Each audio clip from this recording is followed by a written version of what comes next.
नमस्कार. माधवबाग आणि विती क्रिएशन्स प्रस्तुत हृदय संजीवनी या कार्यक्रमात आपल्या सगळ्यांचं स्वागत आहे.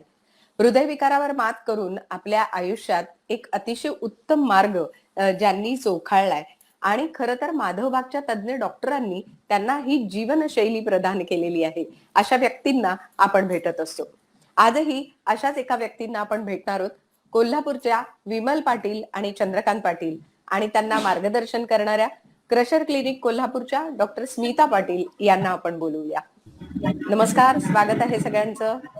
नमस्कार. नमस्कार. डॉक्टर, खरं तर जेव्हा आपण हा विचार करतोय की हृदयविकार झालाय म्हटल्यानंतर केवळ त्या व्यक्तीला त्याचा त्रास होतो, पण त्याच्याच सोबत पूर्ण नातेवाईक, संपूर्ण कुटुंब एका परीने या हृदयविकाराच्या दृष्टीने त्या विचारांनीच खरं तर एक वेगळ्या दिशेने जायला लागतं. त्यामुळे हृदयविकार झाल्यानंतर या पेशंटना आणि त्यांच्या घरातल्या मंडळींना मानसिक बळ देणं ही किती महत्वाचं आहे आणि तुम्ही त्या दृष्टीने सुरुवातीला कशा पद्धतीने हे प्रयत्न करता, यापासून आजच्या गप्पांना आपण सुरुवात करूया.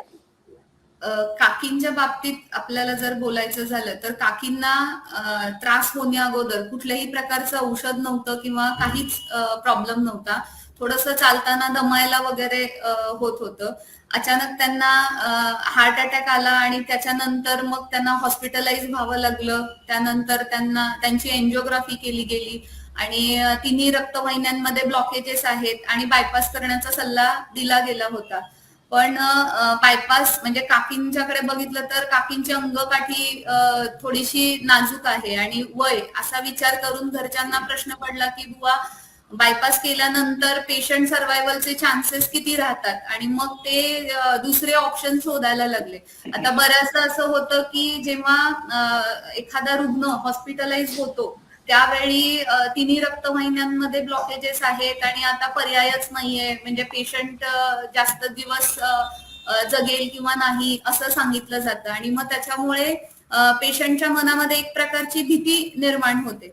आता कुठल्याही गोष्टीची आपल्याला भीती त्यावेळी असते ज्यावेळी आपल्याला त्या गोष्टीच्या बद्दलचं नॉलेज जे आहे ते कमी असतं, म्हणजे त्या गोष्टीबद्दल आपल्याला फारसं ज्ञान नसतं. अशा वेळीच आपल्याला त्याची भीती वाटत असते. जेव्हा माझ्याकडे असे पेशंट येतात तेव्हा आता मी गेली 12 वर्ष माधवबाग मध्ये आहे, तर थोडस सायकोलॉजिकली पेशंट डिस्टर्ब झालेले असतात की त्या डॉक्टरांनी तरी बायपास सांगितलेलं आहे, या मॅडम आयुर्वेदिक ट्रीटमेंट करणार आहे, त्यांनी इमर्जन्सी मॅनेजमेंट सांगितलेलं आहे, या ट्रीटमेंटने का पेशंट नक्की बरा होईल ना, मध्ये काही त्रास झाला तर काय अडचण येईल, असे बरेचसे प्रश्न त्यांच्या डोक्यात असतात. अशा वेळी त्यांना मी सल्ला देत असते की बाबा आपल्याला हा जो आजार बरा करायचा आहे, या आजाराचं स्वरूप काय आहे, हा आजार कशामुळे होतो किंवा ब्लॉकेजेस काय असतात, कशामुळे तयार होतात, त्यांना त्रास झाला तो काय आहे, हार्ट अटॅक म्हणजे काय आहे. तर या सगळ्या गोष्टींचं जेव्हा त्यांना ज्ञान दिलं जातं त्यावेळी पेशंटच्या असं लक्षात येतं की हा बाबा मॅडम जे म्हणतात ते अगदी बरोबर आहे आणि आपल्याला ब्लॉकेजेस पासून जर का कायमस्वरूपी मुक्ती हवी असेल तर स्वतःमध्ये बदल करायला पाहिजे. आणि आजूबाजूला बरेचसे असे रुग्ण पेशंटने पाहिलेले असतात. काही पेशंट तर ज्यांची ऑलरेडी एंजिओप्लास्टी बायपास झालेली आहे अशा लोकांना भेटून येतात आणि ते त्यांना काय त्रास आता होत आहेत हे सांगत असतात. त्याच्यामुळे पेशंटच्या लक्षात येतं की प्लास्टिक केली किंवा बायपास केलं तरी ॲलोपॅथी औषधं आपल्याला घ्यायचीच आहेत आणि हयात हा प्रॉब्लेम राहणारच आहे. पण तेच या सांगतायत त्या पद्धतीने जीवनशैलीमध्ये बदल केले, आहारामध्ये बदल केले, व्यायाम करायला लागलो तर आजार मुळापासून नष्ट होण्याचे चान्सेस हे सर्वात जास्त राहतात. जेव्हा असं लक्षात येतं की आजार मुळापासून नष्ट होऊ शकतो, शस्त्रक्रियेची गरज नाहीये, तेव्हा पेशंट कॉन्फिडेंटली ट्रीटमेंट स्टार्ट करतात आणि आपली माधवबागची संपूर्ण हृदय शुद्धीकरण ट्रीटमेंट चालू केल्यानंतर एक साधारण 7-8 दिवसामध्येच पेशंटला फरक जाणवायला लागतो आणि आपण प्रत्येक वेळी ईसीजी आणि ट्रेडमिल टेस्ट घेत असतो आणि त्यावेळी अगोदर किती मिनिट चालले आणि आता किती मिनिट चालतायत हे प्रत्येक गोष्ट त्यांना दरवेळी सांगितली जाते आणि त्याच्यामुळे पेशंटचा जो काही कॉन्फिडन्स आहे तोही वाढतो आणि मग ते डाएट किंवा एक्सरसाइजला आपल्याला प्रॉपर कंप्लायन्स देत असतात. बरोबर आहे. मला वाटतं हेच खूप महत्वाचं आहे. पेशंट अवेअरनेस हा विषय खूप महत्वाचा आहे, जो माधवबागमध्ये सातत्याने सांभाळला जातो आणि त्यामुळेच मला वाटतं पेशंटमधली जी रिकव्हरी आहे, ती कुठेतरी आपल्याला दिसत असते. म्हणूनच मला विमलताईंना विचारायचं आहे, की विमलताई तुम्हाला नेमका काय त्रास होत होता? काय वाटत होतं तुम्हाला? आणि कशा पद्धतीने तुम्ही याचा विचार करताय? सकाळ अगोदर पहिल्यांदा कळ आली. कळ आल्याबरोबर मग नंतर डॉक्टरकडे गेल्या, डॉक्टर असं असं सांगितलं. नंतर आम्ही गेला तिथे, त्यांनी सांगितलं दवाखान्यात जायलाच पाहिजे. मग इथं आल्यावर सगळं ट्रीटमेंट चालू केलं, सगळं दिले औषधं दिली, वेळ सगळी घेतली, व्यायाम केलं, सगळं केलं इथे आल्यानंतर. बरोबर. आणि मग व्यायाम वगैरे करायला लागल्यानंतर तुम्हाला बरं वाटायला लागलं, बरोबर? हा बरं वाटायला लागलं. मग सगळं दुखायचं कमी आलं. मग सगळं आता प्रयत्न काव मारत होतं, सगळं छाती दुखत ते दुखायचं कमी आलं, दम भरत होता, सगळं घेतलं. मग व्यायाम दिवसाने 3दा 4दा करायचा, फुग्यांचा, परत फुगवायचं, परत बालचं, असं ते हं, सगळं व्यायाम दिवसात 3-4 वेळा करायचा. हं, हं. त्याच्यानंतर पण मला सगळं बरं डॉक्टरांनी जेव्हा वाटायला तुम्हाला लागलं. सांगितलं, तेव्हा तुमचा विश्वास बसला, की आपला हृदयविकार जाणार. होय होय. हां. मग कसं डॉक्टरांनी एक्सप्लेन सगळं समजावून सांगितल्यानंतर तुम्हाला स्वतःला खात्री कशी वाटली? विश्वास कसा मग वाटला? खात्री म्हणजे औषध सगळी चालू वेळेवर ठेवली, पत सांगितली तशी सगळी मी केली पूर्ण. पत काय बदलाय नाही, तिने सांगितलं अजूनपर्यंत त्यांचं जेवण चालू आहे तिथलंच. अजून घरातलं हं. अजून काही झालेलं नाही. सगळं साखर बरोबर. जास्त होती, हं, साखर होती ती कमी आली, सगळं हं. व्यवस्थित सगळं कमी आता आलं. बरोबर, बरोबर. चंद्रकांत दादा तुम्ही काय सांगाल, की कशाप्रकारे विमलताईंच्या संपूर्ण आरोग्यामध्ये कसा फरक पडला? आणि माधवबाबतीत ट्रीटमेंट सुरू झाल्यानंतर त्यातला बदल तुम्हाला स्वतःला कसा जाणवला त्यांच्या तब्येतीतला? सुरुवातीला असं झालं तर पेशंटची परिस्थिती भयानक नाजूक झाली. आम्हाला पण ते काय जाणवलं नाही असं. त्यानंतर आम्ही इतर डॉक्टरांच्याकडे गेलो, त्याने हं, पण ते असं काही व्यवस्थित सांगितलं नाही. त्यानंतर एसीजी हे केलं, तपासणी केली. तपासणीत ते ब्लॉकेज दिसलं. ब्लॉकेज दिसल्यानंतर आम्हाला त्यांनी सांगितलं की तुम्ही बायपास सर्जरी ऑपरेशन करायला पाहिजे. हं, ऑपरेशन करायला पाहिजे म्हणजे तर पेशंटची गॅरंटी कमी होती. मी त्यांना विचारलं हं, ऑपरेशन केल्यानंतर सक्सेस होणार काय, तर त्यांनी काही हं, गॅरंटी केलेली नव्हती.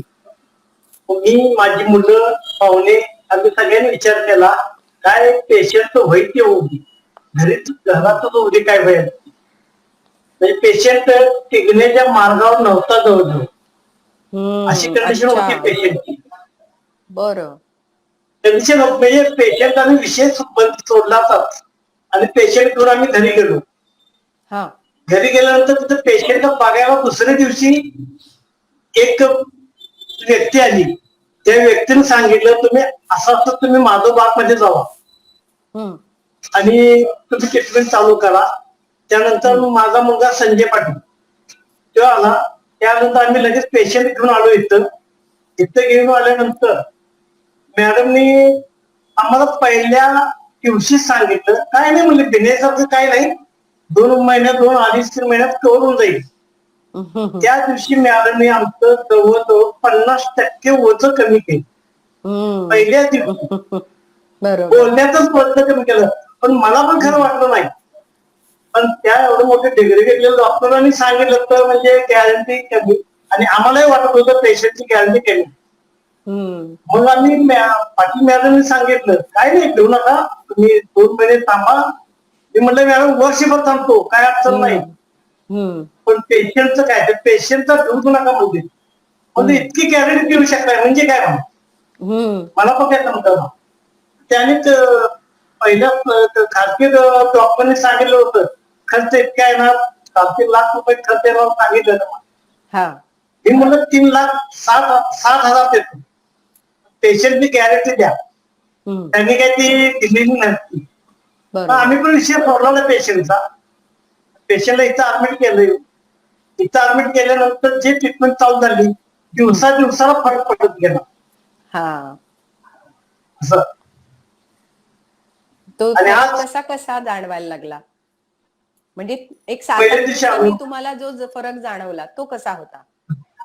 मॅडमने सांगितलं, असं असं पथ्य सांगितलेले आम्हाला, औषधं सांगितलेली, ही वेळेवर घ्या, पथ्य सांगितलेलं ते व्यवस्थित पहा, परत तुमचं व्यायाम व्यायाम हे व्यवस्थित करा. त्या पद्धतीने आम्ही सुरुवात केली. 8 दिवसानंतर परत इथं आलो. थोडासा फरक जाणवला. हम्म 15 दिवसांना आलो, त्यापैकी बराचसा फरक जाणवला. असं फरक दिवसेदिवस फरक पडत गेला आम्हाला. परत चालणं चालणं पहिल्यांदा 5 मिनिटं पण होत नव्हती, चालायला जमत नव्हतं. हम्म तिच्या पायऱ्या उतरून येते वेळी इकडं चढून येते वेळी चढायला येत नव्हतं, पायऱ्या चढायला येत नव्हतं, धरून आवडलेलं होतं. हम्म आणि ज्यावेळी ट्रीटमेंट चालू झाली त्यावेळी 4-5 मिनिटं चालली पहिल्यांदा. त्यानंतर आता मग 15 मिनिटं पाहिजे चालतात. वा. त्यामुळे दिवसेंदिवस फरक पडत गेला आणि जसजसे ट्रीटमेंट पुढे पुढे होत गेली तसतसा हा बदल होत गेला. मला वाटतं डॉक्टर या इतक्या क्रिटिकल केसच्या संदर्भात पेशंट एक हतबलता घेऊन येतो आणि अशा वेळेला त्यांचं मनोबल वाढवून त्यांना ट्रीटमेंट देणं हे खरंच खूप कठीण काम असतं. तर त्यावेळी त्या क्षणी तुम्हाला काय वाटलं होतं नेमकं? नाही म्हणजे काकींचं ऑलरेडी बॉडी मास इंडेक्स कमी आहे, म्हणजे त्यांचं वजन खूपच कमी होतं आणि ट्रिपल व्हेसल डिसीज होता. 80-90% ब्लॉकेजेस आहेत आणि म्हणजे अगदी त्या ट्रेडमिल वरती पहिल्या दिवशी फक्त 6 मिनिट चाललेल्या. जसं की माधवबागमध्ये ब्लॉकेजेस किती आहेत याच्यावरती आपली ट्रीटमेंट अवलंबून नसते. पेशंट किती चालतायत त्याच्यावरती, ट्रेडमिल वरती बरोबर. पेशंट किती मिनिट चालतायत, त्यानंतर काय तक्रारी होत आहेत याच्यावरती आपली ट्रीटमेंट अवलंबून असते. जेव्हा बरोबर. ट्रेडमिलवरती त्या चालल्या, अगदी सुरुवातीला 6च मिनिट त्या चाललेल्या होत्या आणि थोडस अगोदर त्या डॉक्टरांनी घाबरवलेलं असल्यामुळे काकांनी मला डायरेक्ट विचारलेलं की मॅडम पेशंट बरा होईल ना? मी म्हटलं होईल, पण तुम्ही पथ्य वगैरे सगळ्या गोष्टी प्रॉपरली पाहिल्या पाहिजेत. आणि काकींच्या बाबतीत एक छोटीशी चूक अशी झालेली होती की तिथे थोडी रॅन्डम साखर त्यांची वाढलेली होती, पण ओके. त्याच्याकडे निग्लिजन्स झालेला होता. जेव्हा त्या इथे आल्या त्यावेळी मी त्यांची शुगर तपासली तर त्यावेळी त्यांची शुगर 492 होती. मग ओ. त्यांची HbA1c टेस्ट केली गेली. HbA1c त्यांची ऑलमोस्ट 14.1 होती. तेव्हा माझ्या बापरे. असं लक्षात आलं की त्यांचा जो काही आजार आहे याला सुरुवात मागच्या 3-4 महिन्यामध्ये झालेली आहे. साखर फ्लक्च्युएट व्हायला लागल्यामुळे त्यांना हृदयाचा ओके. त्रास झाला आणि हा. मग पुढे हे सगळं घडलेलं आहे. मग हम्म. जेव्हा डायबिटीज न्यूली डिटेक्टेड असतो तेव्हा पेशंट लवकरात लवकर बरा होण्याचे चान्सेस हे सर्वात जास्त असतात, कारण अजून तेवढे कॉम्प्लिकेशन्स निर्माण झालेले नसतात. आणि काकींना डायबिटीससाठी सुरुवातीला कुठलंही औषध नव्हतं. तर त्याच्यामुळे मला एक कॉन्फिडन्स वाटला की नाही, आपण जर आहारामध्ये प्रॉपर बदल केले, व्यायामात प्रॉपर बदल केले तर निश्चितपणे हा पेशंट इम्प्रूव्ह होणार आहे. आणि बरोबर. चालल्यानंतर ईसीजी मध्ये त्यांच्या बदल होत नव्हते, दम लागत होता, म्हणजे हृदय फेल्युअर मध्ये निघालेलं होतं.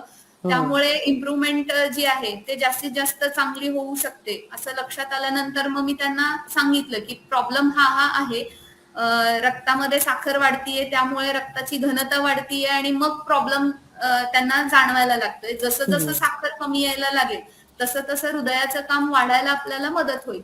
आणि बरोबर. थोडी मला सुरुवातीला शंका होती की जो आपला डाएट बॉक्स आहे, एकतर त्या गावी राहतात म्हणजे त्यांच्या घरचे त्यांना प्रॉपर देतील की नाही, डाएट त्यांना प्रॉपर जमेल की नाही, असे बरेचसे प्रश्न होते.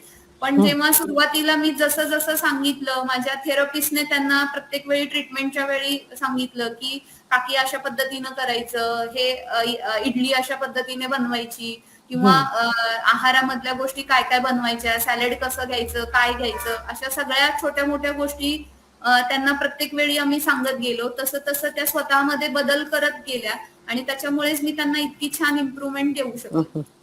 बरोबर आहे. विमलताई, आता डॉक्टर म्हणाल्या तसं आहारात जे बदल झाले आणि विशेषतः डाएट किट, कारण डाएट किटच्या संदर्भात असं असतं की खूप काही संकल्पना आपल्या मनामध्ये असतात आणि मग त्यातून आपण डाएट किटकडे वेगळ्या पद्धतीने बघतो.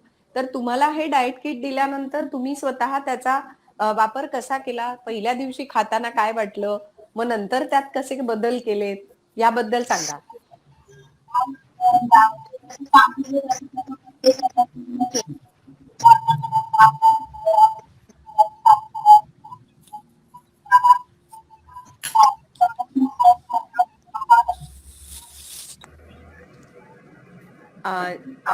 तुमचा आवाज नीट येत नाहीये. चंद्रकांत दादा, तुम्ही बोलता? हा, बोलतो की. हा, तुमचा सुरुवातीला येतोय हात नीट. होता त्यांनी. हा, सांगा. हॅलो. हा, डायट बॉक्स दिलेला होता, त्याचे आम्ही काटेकोरपणे पालन केलं. त्याचं ज्या त्यावेळी बाकीची कामं सोडली आम्ही त्यासाठी.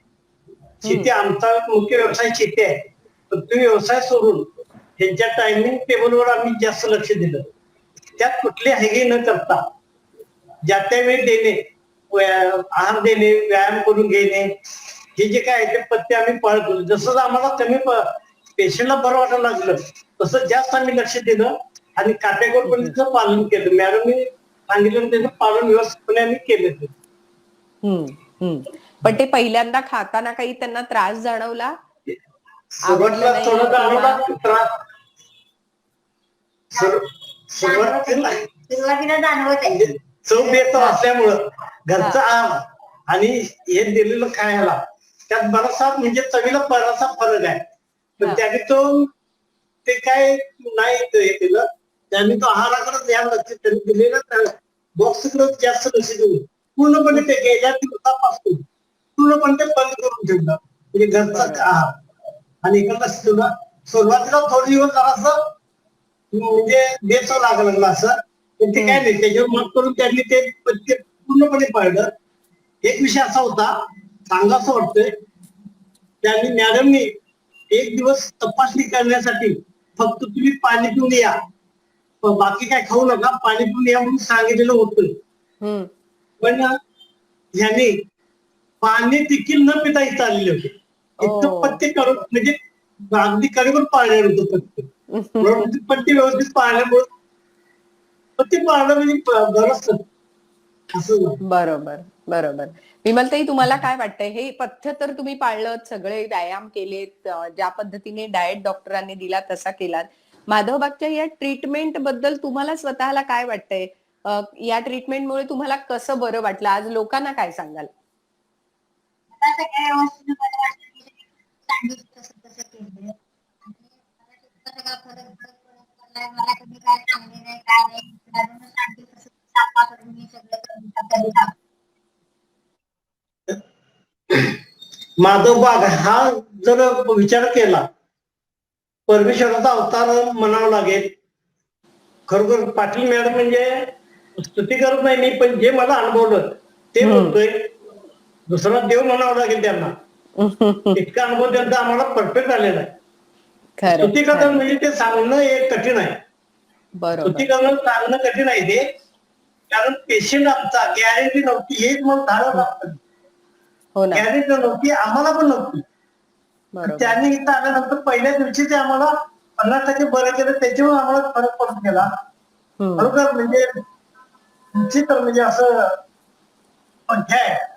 काहीतरी आहे. बरोबर आहे. आणि हेच वास्तव आहे. ज्या पद्धतीने माधवबागची ट्रीटमेंट आणि स्वतः डॉक्टर स्मिता यांनी तुम्हाला केलेलं मार्गदर्शन हे खूप महत्वाचं आहे. या सगळ्या अनुषंगाने मला असं वाटतं की तुम्ही सुरुवातीला जेव्हा इथे आलात तेव्हाची तुमची स्थिती आणि आत्ताची स्थिती याच्यामध्ये फरक आहे. त्याच्यामुळे आपण हा जो फरक पडलाय किंवा आता तुम्ही किती दिवस झाले जेव्हा तुम्ही पूर्णपणे आता बरे झालात, त्याच्यानंतर आता मधले जे दिवस आहेत ते पण तितकेच उत्तम जात आहेत? काय सांगाल? आता किती दिवस झाले ट्रीटमेंट बंद होऊन? ट्रीटमेंट बंद एक महिना झाला असेल.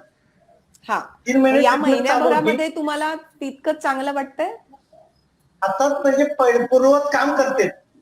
ओके. आता पहिल्यांदा आमचा धंदा शेती होता, शेती आहे. पहिले त्यानं ऍडमिट केल्यानंतर जो बंद होता तो आता महिना झाला परत ते काम पहिल्यासारखं करतात. पहिल्यासारखं काम करतात. वा. आणि शेतातही स्वतः काम करतात का त्या?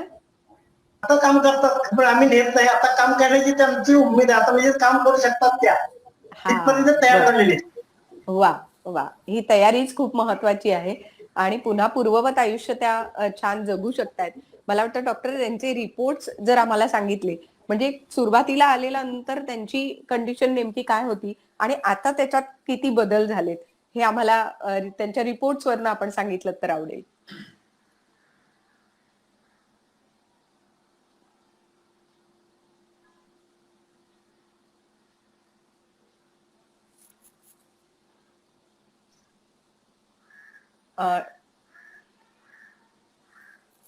नक्कीच डॉक्टर जॉईन होतील. पण हे सगळं करत असताना मला तुम्हाला हाही एक प्रश्न विचारायचा आहे, की जेव्हा परिस्थिती बिघडलेली असते आणि तुम्ही म्हणता त्याप्रमाणे पेशंटची तुम्हाला खात्रीच नव्हती आणि आता हे बरं होणं. सगळी घरातली मंडळी कशी आहेत? सगळ्यांना खूप बरं वाटलं असेल. काय प्रतिक्रिया त्यांच्या सगळ्यांच्या आहेत? सुरुवातीला कसं झालं, सुरुवातीला म्हणजे काय सांगण्यासारखी कंडिशन नव्हती पेशंटची, हां. आणि हां. घरातली पण कंडिशन सांगण्या इतकी नव्हतीच. आणि आम्ही पण पूर्ण आशा सोडलेली होती पेशंटची. आणि इथं जे आम्ही ऍडमिट काय होईल ते होऊ दे, काय व्हायचं ते होऊ दे, असं आम्ही मनावर दगड ठेवून इथं बरोबर. पाऊल ठेवला. आणि जो जो फरक पडत गेला, तर आता घरातली जितकी सगळे आनंदित आहे. हं. पुनर्जन्म झाला, असं पुनर्जन्म झाला हे मनाला काय खरं. अडचण होणार नाही. अगदी खरं आहे, अगदी खरं टॉप आहे. मेंबर जे आहे त्यांची नातं, त्यांनी एवढं नातं जवळचं ठेवलंय की घरच्यासारखं. इथं आल्यानंतर आम्हाला घरात आल्यासारखं वाटतं. इतकं स्टॉक मेंबर तिथे चांगला आहे. बरोबर, बरोबर. नाही, नक्कीच हे माधवबागचं वैशिष्ट्य आहे. माधवबागच्या सगळ्या क्लिनिक मधनं तुम्हाला एखाद्या परिवारात आल्यासारखं वाटतं, एका कुटुंबात आल्यासारखं वाटतं. ही गोष्ट महत्वाची आहे. डॉक्टर आपण रिपोर्ट्स पाहूया.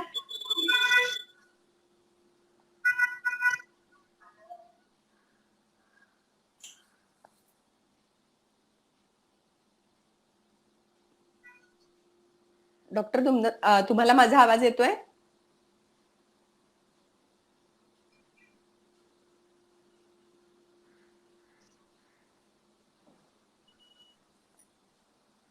त्यांच्या इथे काहीतरी नेटवर्कमध्ये इश्यू आलाय. पण मला तुम्ही थोड्या गोष्टी सांगा, की जेव्हा सुरुवातीला तुम्ही आलात, तेव्हा जसं आपल्या पॅरामीटर्स आहेत, जसं डॉक्टरांनी सांगितलं, की त्यांची शुगर वाढली होती. तर ती तेव्हा शुगर काय होती, आत्ता काय आहे? हा फरक नेमका काय-काय झाला? किंवा पहिल्यांदा 5च मिनिटं त्या चालल्या, आता त्या किती चालू शकतात? हे जे बदल झाले, ते मला तुम्ही सांगू शकाल? हा, सांगणार की. सांगा ना. हा. सुरुवातीला आम्ही इथं आलो तर जिन्याच्या पायऱ्या धरून आणायला लागत होत्या. इथं हां, आलेल्या हां. आम्ही धरून आणले होते पेशंटला. हां. हां. त्यानंतर 4-5 मिनिटं चालल्या. हं. त्यानंतर डॉक्टर आवाज येतोय? हो. येस. ते सांगतच होते, पण तुम्ही रिपोर्टला धरून जर सांगू शकाल तर आणखीन आपण लोकांना एक्सप्लेन करता येईल. नक्की.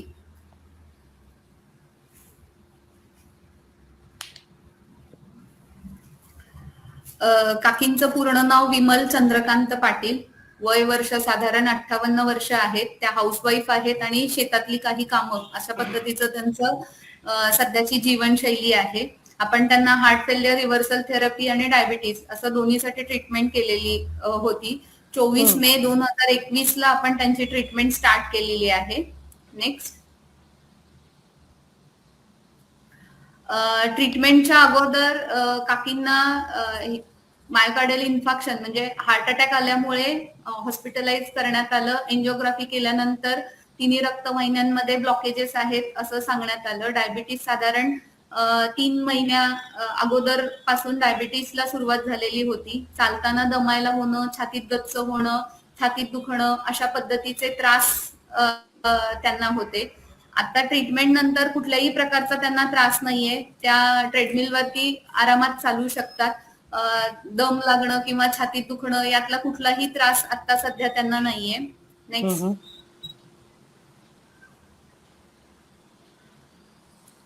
हेल्थ पॅरामीटर्स जर आपण बघितले तर वजन सुरुवातीला त्यांचं 41.90 होतं. ट्रीटमेंट नंतर ते 37.20 झालेलं आहे. बॉडी मास इंडेक्स ट्रीटमेंटच्या अगोदर 20.21 होता. तो ट्रीटमेंट नंतर 17.94 झालेला आहे. ऍब्डॉमिनल गर्थ साधारण 75च्या आसपास होती. ट्रीटमेंट नंतर 72 सेंटीमीटर झालेली आहे. ट्रीटमेंट अगोदर औषधांशिवायचं जे ब्लड प्रेशर आहे ते 123/71 होतं. ट्रीटमेंट नंतर कुठल्याही औषधाशिवाय त्यांचं ब्लड प्रेशर 103/80 आहे. हृदयाचे ठोके साधारण 70 होते ते 86च्या आसपास आहे. रॅन्डम ब्लड शुगर लेवल त्या जेव्हा इथे आल्या तेव्हा 492 होती, जी आता ट्रीटमेंट नंतर 102 आहे. HbA1c त्यांची 14.1 होती, जी की खूपच जास्त होती आणि आता ट्रीटमेंट नंतर ती 6.9 आहे. अजून बरं. त्यांना थोडंसं डायबिटीस साठी आपण आयुर्वेदिक मेडिसिन्स जे आपले माधवबागचे आहेत ते देतोय. कारण बरोबर. 6.9 पेक्षा HbA1c कमी जाणं आपल्याला गरजेचं आहे. थोडंसं त्यांचं वजन कमी असल्या कारणाने म्हणजे त्या लो BMI डायबिटिक पेशंट्स मध्ये येत असल्यामुळे ट्रीटमेंट करताना आपल्याला खूप विचार करून मेडिसिन्स द्यावे लागतात. पुढच्या महिन्यात त्यांची ही HbA1c पण 6 पेक्षा कमी नक्कीच येऊन जाईल, कारण आता त्यांची फास्टिंग आणि PP ऍब्सोल्यूट नॉर्मल आहे. औषधांचे डोसेस कमी करून देते. नेक्स्ट बरोबर. स्लाइड. आपण त्यांची स्ट्रेस टेस्ट आल्यानंतर घेतलेली होती. स्ट्रेस टेस्ट वरती त्या सुरुवातीला 6.24 सेकंद चालत होत्या. ट्रीटमेंट नंतर त्या 13.42 मिनिट इतकं चालता आहेत. त्यानंतर VO2 मॅक्स त्यांचा 13.3 होता ट्रीटमेंट अगोदर, तो ट्रीटमेंट नंतर 31.15 झालेला आहे. मेट व्हॅल्यू 3.80 होती, ती 8.90 पर्यंत गेलेली आहे आणि सुरुवातीला त्यांना चालताना दम लागत होता. आता ट्रीटमेंट नंतर त्यांना कुठल्याही प्रकारचा त्रास नाहीये. थोडंसं त्यांना स्पायनल प्रॉब्लेम आहे, थोडंसं गुडघेदुखी आहे. त्याच्यामुळे ट्रेडमिल वरती जो शेवटचा स्पीड असतो 5.4चा, तर त्याच्यावरती त्या जास्त चालू शकत नाहीत किंवा मी मुद्दामून थांबवते त्यावेळी, कारण गुडघ्याला जर का त्रास व्हायला लागला तर त्यांचं चालणं पूर्णच थांबायला नको, म्हणून बरोबर. त्यांची ट्रीटमेंट साधारण 13 मिनिट 42 सेकंद इतकी होतीये सध्या. नेक्स्ट. औषधं जर बघितलीत तर तुम्ही ऑलमोस्ट त्यांना म्हणजे रक्तवाहिनी प्रसरण पावण्यासाठी, रक्त पातळ व्हायला, त्यानंतर लघवीला साफ होणं, ब्लड प्रेशरसाठी, कोलेस्ट्रॉलसाठी अशा पद्धतीची मेडिसिन्स चालू होती. आता सध्या कुठल्याही औषधाशिवाय त्या आपली जी स्ट्रेस टेस्ट आहेत त्या कम्प्लीट करतात आणि कुठलाही त्रास त्यांना होत नाहीये. म्हणजे ही औषधं बंद होणं ही खूप मोठी गोष्ट आहे, जी की काकींच्या बाबतीत शक्य झालं कारण त्यांनी पथ्य, व्यायाम याची जोड खूप सुंदर दिली. त्यामुळेच मी इतका छान त्यांना रिझल्ट देऊ शकले. ट्रीटमेंटच्या अगोदरचा जो स्ट्रेस टेस्ट रिपोर्ट आहे त्याच्यामध्ये आपण बघू शकता की 6 मिनिट सुरुवातीला त्या चाललेल्या होत्या. आता ट्रीटमेंट नंतर त्या 13 मिनिट प्लस चालता आहेत. ECG मध्ये कुठल्याही प्रकारचे बदल होत नाहीयेत. त्यांचा VO2 मॅक्स सुद्धा आपल्याला वाढलेला दिसून येतोय. त्यानंतर पहिली जी स्ट्रेस टेस्ट होती ती त्यांना जस्ट त्रास झालेला असल्या कारणाने त्यानंतर जी स्ट्रेस टेस्ट घेतलेली होती ती औषधांसह होती आणि नंतरची जी स्ट्रेस टेस्ट आहे ती टोटली औषधांशिवाय आहे. त्यामुळे ही जी त्यांच्या बाबतीमध्ये इम्प्रुव्हमेंट मिळालेली आहे, त्यांनी बायपास केलं असतं तरी इतकी छान इम्प्रुव्हमेंट त्यांना मिळाली नसती. तर विदाउट कुठलीही शस्त्रक्रिया त्यांना इतकी सुंदर इम्प्रुव्हमेंट मिळालेली आहे, इतका सुंदर फरक त्यांच्या मध्ये पडलेला आहे आणि आता त्या त्यांच्या डे टू डे सगळ्या ऍक्टिव्हिटीज प्रॉपरली करतायत. कुठल्याही प्रकारचा त्यांना त्रास नाहीये.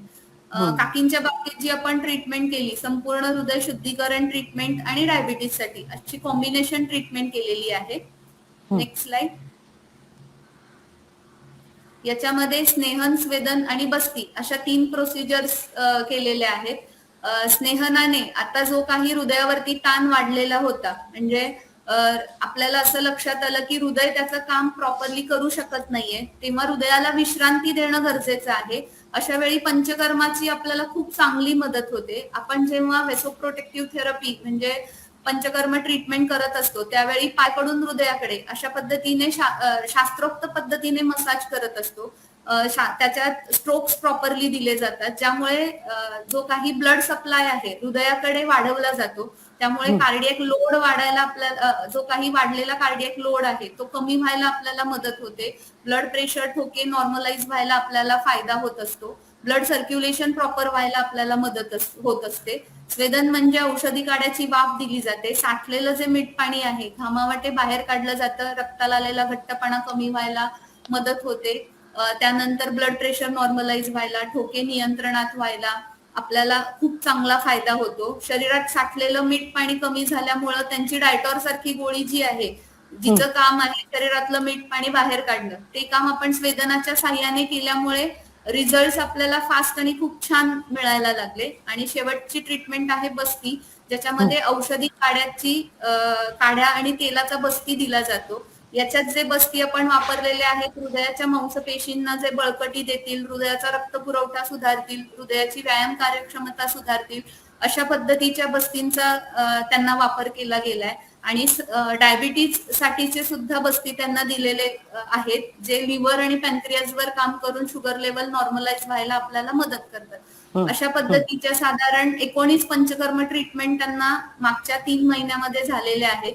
24 मे ला त्यांची ट्रीटमेंट चालू झाली आणि आज त्या औषधांशिवाय अगदी निरोगी आयुष्य जगत आहेत. वा, मला वाटतं हीच खूप महत्वाची अशी गोष्ट आहे. आणि मला वाटतं विमलताई आणि चंद्रकांत दादा, तुम्ही नक्कीच याबद्दल समाधानी आहात. तुमच्या बोलण्यातनं सुद्धा ते लक्षात आलं की ते समाधान तुम्हाला नक्कीच मिळालंय. आपल्या सगळ्या बघणाऱ्या प्रेक्षकांना सुद्धा सांगेन की अशा प्रकारे ट्रीटमेंट विषयी काहीही प्रश्न जर आपल्या मनात असतील तर आपण या नंबरवर मिस कॉल देऊ शकता, डॉक्टरांशी थेट संवाद साधू शकता.